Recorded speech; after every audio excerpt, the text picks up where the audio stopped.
प्रिय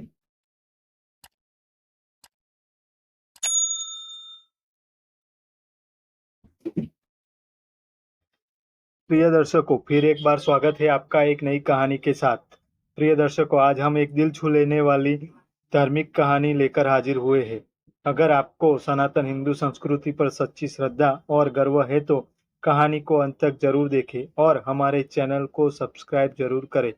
जय जय श्री राम, जय भोलेनाथ। अब कहानी की शुरुआत करते हैं।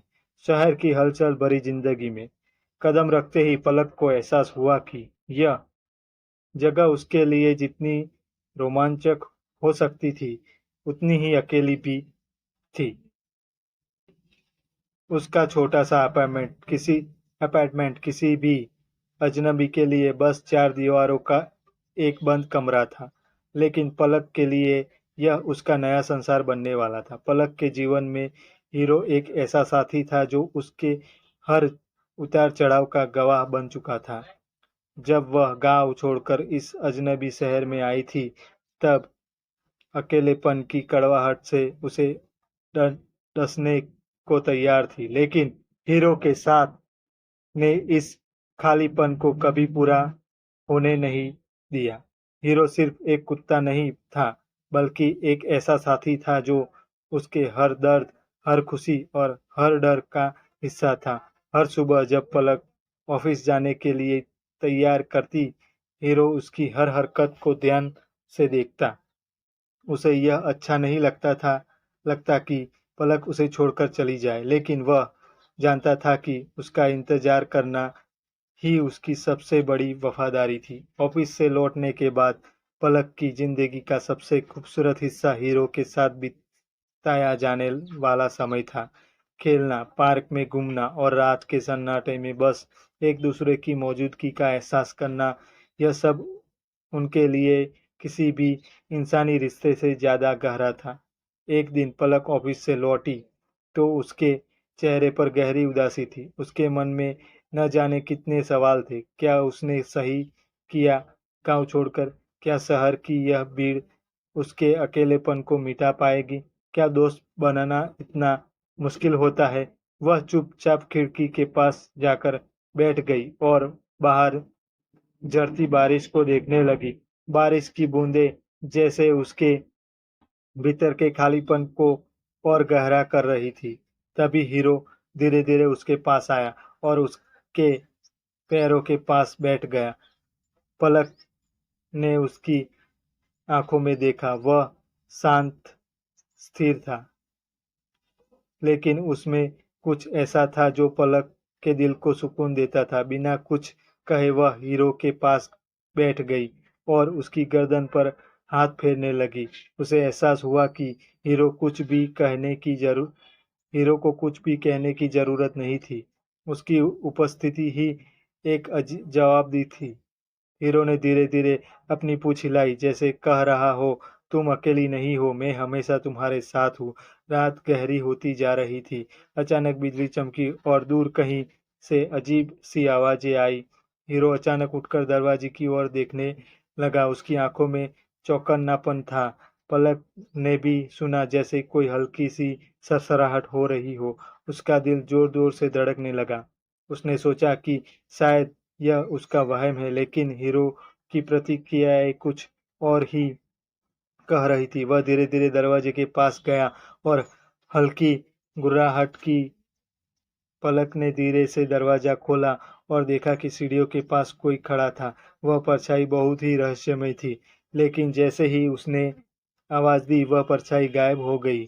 पलक को कुछ समझ में नहीं आया, लेकिन हीरो की हरकतों से उसे महसूस हुआ कि कुछ तो गलत था। उसने दरवाजा बंद किया और हीरो के पास बैठ गई। हीरो, क्या तुमने भी कुछ सुना? उसने धीरे से पूछा। हीरो ने उसकी ओर देखा और अपनी गर्म सांसें उसके हाथों पर छोड़ दी। यह उसका तरीका था कहने का, सब ठीक है, मैं यहाँ हूँ। अगले कुछ दिनों तक पलक ने महसूस किया कि हीरो कुछ अलग व्यवहार कर रहा था। वह अक्सर दरवाजे के पास जाकर बैठ जाता और बाहर कुछ देखने लगता। फिर एक रात जब पलक ने गहरी नींद में थी, हीरो अचानक जोर जोर से भौंकने लगा। पलक घबरा कर उठी और दरवाजा खोलकर देखा, बाहर कोई नहीं था, लेकिन फिर भी हीरो का भौंकना जारी था। तभी पलक को एहसास हुआ कि यह वही जगह थी जहां उसने परछाई देखी थी। उसका मन अनजाने डर से भर गया, लेकिन उसने हीरो पर भरोसा किया। क्या कोई हमें देख रहा है हीरो? पलक ने फुसफुसा कर पूछा। हीरो ने सिर हिलाया और फिर पलक के पास आकर बैठ गया। उसके चेहरे पर अजीब सा भाव था, जैसे वह कहना चाहता हो। एक रात पलक ने सपना देखा कि वह किसी अंधेरी जगह पर है, जहां सिर्फ हीरो और उसके साथ था। चारों तरफ अंधेरा था, लेकिन हीरो की आंखों में एक चमक थी। वह आगे बढ़ता गया और पलक उसके पीछे पीछे चलती रही। तभी उसे लगा कि किसी ने उसके कंधे पर हाथ रखा। वह डर गई, लेकिन जैसे ही उसने पीछे देखा, वहां कोई नहीं था। फिर हीरो ने उसकी ओर देखा और उसकी आंखों में एक अजीब सी गहराई थी। सुबह उठने के बाद पलक को एहसास हुआ कि यह सपना महज एक सपना नहीं था, यह कुछ और था। शायद हीरो के माध्यम से उसे कोई संदेश मिल रहा था। उसे धीरे धीरे यह समझ में आने लगा कि हीरो केवल एक कुत्ता नहीं था, वह शायद उसके जीवन में एक दैवीय शक्ति की तरह था, जो उसकी रक्षा के लिए आया था।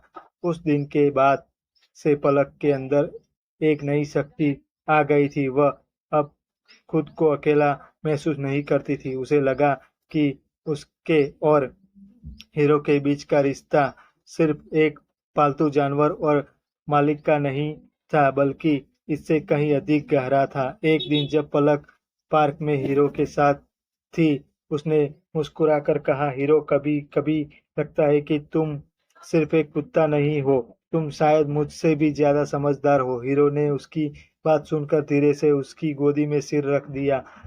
उस पल पलक को एहसास हुआ कि जीवन में सबसे गहरे रिश्ते वही होते हैं जो शब्दों से परे होते हैं। समय बीतता गया, लेकिन पलक और हीरो का रिश्ता और भी मजबूत होता चला गया। अब उसे अकेलापन नहीं खलता था। वह जानती थी कि दुनिया में भले ही कुछ भी बदल जाए, लेकिन हीरो का प्यार हमेशा वैसा ही रहेगा, निष्कलंक, निस्वार्थ और अनंत। उस रात जब वह बिस्तर पर सोने गई, उसने हीरो को पुकारा, हीरो, तुम हमेशा मेरे साथ रहोगे ना? हीरो ने उसकी आंखों में देखा और अपनी पूंछ हिलाते हुए पास आ गया। पलक मुस्कुराई और उसकी आंखों में आंसू आ गए। उसने महसूस किया कि कुछ प्रेम शब्दों से परे होते हैं, कुछ रिश्ते अमर होते हैं और कुछ दोस्ती बस अनकही होती है। यह कहानी आपको कैसी लगी? कमेंट करके जरूर बताएं और ऐसी ही मजेदार कहानियां सुनने के लिए हमारे चैनल को सब्सक्राइब जरूर करें। धन्यवाद।